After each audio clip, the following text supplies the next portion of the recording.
আসসালামু আলাইকুম গাইস, নতুন একটি স্ট্যাটাস ভিডিও এডিটিং নিয়ে আবার চলে আসলাম। তো আপনারা স্ক্রিনে যে স্ট্যাটাস ভিডিওটি দেখতে পাচ্ছেন, এই স্ট্যাটাস ভিডিওটি বানানোর জন্য আপনাদেরকে মেসেঞ্জার, ইমো অথবা হোয়াটসঅ্যাপের একটি স্ক্রিনশটের প্রয়োজন হবে, অথবা আপনারা যে কোনো একটি ছবি ইউজ করতে পারবেন। আর একটি এক্সেল ফাইল এন্ড কিছু ম্যাটেরিয়ালসের প্রয়োজন হবে। তো অল ম্যাটেরিয়ালসের লিংক ভিডিও ডিসক্রিপশনে দেওয়া থাকবে, ওখান থেকে আপনারা সবকিছু ডাউনলোড করে নেবেন। তো ভিডিওটি শুরু করার আগে ভিডিওটা লাইক করে দেন, আর আপনি যদি আমার চ্যানেল নতুন হয়ে থাকেন তাহলে চ্যানেলটিকে সাবস্ক্রাইব করে পাশে যে বেল আইকনটি অন করে দেন আরো ভিডিও সবার আগে পাওয়ার জন্য। তো ভিডিওটি শুরু করা যাক।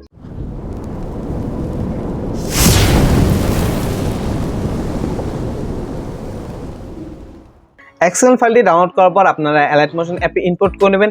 তো অ্যালাইট মোশনে কিভাবে এক্সএমএল ফাইল ইম্পোর্ট করতে হয় এর উপর আগে আমি একটি ভিডিও বানিয়ে রেখেছি। তো আপনারা আই বাটন অথবা ভিডিও ডেসক্রিপশনে ওই ভিডিওটি পেয়ে যাবেন, ওখান থেকে দেখে আসতে পারেন। তো এক্সএমএল ফাইলটি ইম্পোর্ট করার পর আপনারা নিচে থেকে প্রজেক্টে ক্লিক করে দিবেন। আমার ডেসক্রিপশন থেকে যে এক্সএমএল ফাইলটি ডাউনলোড করার পর ইম্পোর্ট করেছেন ওই এক্সএমএল ফাইলটির উপর ক্লিক করে দিবেন। তো এখানে আপনারা গ্রুপ 1 নামে একটি লেয়ার দেখতে পাবেন, এই লেয়ারটির উপর ক্লিক করে দিবেন।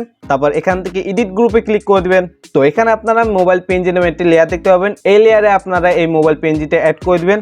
তো পেনজিটা অ্যাড করার জন্য লেয়ারটির উপর ক্লিক করে দিবেন। তারপর এখান থেকে ওকেতে ক্লিক করে দিবেন। তারপর এখান থেকে কালার এন্ড ফিল ক্লিক করবেন। তারপর মিডিয়া নট ফাউন্ডে ক্লিক করে এই মোবাইল পেনজিটা অ্যাড করে দিবেন। পেনজিটা সিলেক্ট করার পর আপনারা এখান থেকে প্লাস আইকনে ক্লিক করে দিবেন, তাহলে পেনজিটা অ্যাড হয়ে যাবে। তো এখান থেকে আপনারা ব্যাকে চলে যাবেন। তো ব্যাকে চলে আসার পর আপনারা নিচের দিকে গ্রুপ এন্ড মার্কস নামে একটি গ্রুপ দেখতে পাবেন, এই গ্রুপটির উপর ক্লিক করবেন। সেম ভাবে এডিট গ্রুপে ক্লিক করবেন। তো এখানেও আপনারা মোবাইল পেনজির নামে একটি লেয়ার দেখতে পাবেন, এই লেয়ারে আপনারা এই সেম পেনজিটা অ্যাড করে দিবেন। পেনজিটা অ্যাড করার পর আপনারা আবারও ব্যাকে চলে যাবেন। তো নিচে আপনারা স্ক্রিনশট নামে একটি লেয়ার দেখতে পাবেন, এই লেয়ারে আপনারা স্ক্রিনশট অথবা আপনার পছন্দের একটি ছবি অ্যাড করে দিবেন। তো সেম ভাবে স্ক্রিনশট অথবা ছবিটি ইম্পোর্ট করে নেবেন। স্ক্রিনশট বা ছবিটি অ্যাড করার পর যদি দেখেন ডানে বামে সরে গেছে, তাহলে স্ক্রিনশট নামে লেয়ারটির উপর ক্লিক করবেন। তারপর এখান থেকে মুভ এন্ড ট্রান্সফর্মে ক্লিক করবেন। তারপর এখান থেকে আপনি অ্যাডজাস্ট করে নিতে পারবেন। তো আপনাদেরকে যদি ছবি অথবা স্ক্রিনশটে ছোট বড় করতে হয় তাহলে এখান থেকে এই আইকনে ক্লিক করবেন। তারপর এখান থেকে আপনারা ছোট বড় করে নিতে পারবেন। তো আপনারা ভালো করে অ্যাডজাস্ট করে নেবেন। অ্যাডজাস্ট করা হয়ে গেলে আপনার উপর থেকে এখানে ক্লিক করে দেবেন। তারপর এখান থেকে আপনারা এদিকে চলে যাবেন।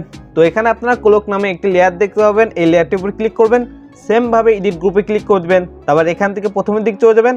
তো এখানে আপনারা ক্লোক পেনজি নামে একটি লেয়ার দেখতে পাবেন, এই লেয়ারে আপনারা এই ক্লোক পেনজিটা অ্যাড করে দিবেন। ক্লোক পেনজিটা সিলেক্ট করার পর আপনারা ব্যাকে চলে যাবেন। ক্লোক পেনজিটা অ্যাড করার পর আপনারা যখন ব্যাকে চলে আসবেন দেখতে পারবেন যে ক্লোক নামে যে লেয়ারটি ছিল এটা ছোট হয়ে গেছে। ক্লোক পেনজিটা সিলেক্ট করার আগে কিন্তু এই লেয়ারটি বড় ছিল, পেনজিটা অ্যাড করার পর কিন্তু এই গ্রুপটি ছোট হয়ে গেছে। তো আপনাদের সাথেও যদি এই প্রবলেমটা হয়ে থাকে তাহলে আপনারা একদম শেষের দিকে চলে যাবেন।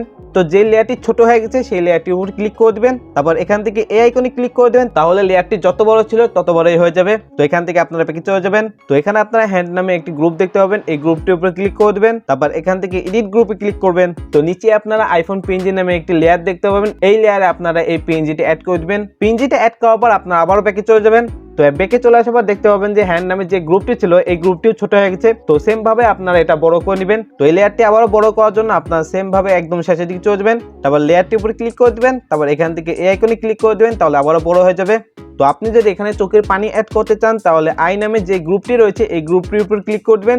সেম ভাবে এডিট গ্রুপে ক্লিক করে দিবেন। এখান থেকে আপনারা কোনো লেয়ার টাচ করবেন না, জাস্ট নিচের দুটো লেয়ারের পাশে আই বাটন দেখতে পাবেন, এগুলো অন করে দিবেন, তাহলে চোখের পানি অ্যাড হয়ে যাবে। তো এখান থেকে আপনারা সেম ভাবে ব্যাকে চলে যাবেন। তো আই গ্রুপটিও ছোট হয়ে যাবে, এটা আপনারা সেম ভাবে বড় করে নেবেন। তো আপনারা যদি পিছনে ব্যাকগ্রাউন্ডের কালার চেঞ্জ করতে চান তাহলে নিচের দিকে একটা লেয়ার দেখতে পাবেন ব্যাকগ্রাউন্ড কালার নামে, তো এই লেয়ারটির উপর ক্লিক করবেন। তারপর এখান থেকে কালার এন্ড ফিল ক্লিক করবেন। তারপর এখান থেকে আপনারা কালার চেঞ্জ করে নিতে পারবেন। তো এখান থেকে আপনারা এই আইকনে ক্লিক করবেন। তারপর এখান থেকে আপনারা পছন্দের কালার সিলেক্ট করে দিবেন। তো কালারগুলো চেঞ্জ করা হয়ে গেলে আপনারা এখান থেকেও ব্যাকে চলে যাবেন। তো এখন আপনারা জাস্ট মিউজিকটি অ্যাড করে নেবেন। মিউজিকটি অ্যাড করার জন্য আপনারা প্রথম দিক চলে যাবেন। তারপর এখান থেকে প্লাস এখানে ক্লিক করে দিবেন। তারপর এখান থেকে অডিওতে ক্লিক করবেন। তারপর এখান থেকে ভিউয়ালে ক্লিক করবেন। আপনারা আমার ডিসক্রিপশন থেকে যে মিউজিকটি ডাউনলোড করেছেন ওটাই কোথায় রেখেছেন সেখানে চলে যাবেন। মিউজিকটি অ্যাড করার জন্য আপনারা মিউজিকের পাশে প্লাস আইকন দেখতে পাবেন, এই প্লাস আইকনে ক্লিক করে দেবেন, তাহলে মিউজিকটি অ্যাড হয়ে যাবে। তো এখন আপনারা এই ভিডিওটি এক্সপোর্ট করে নেবেন।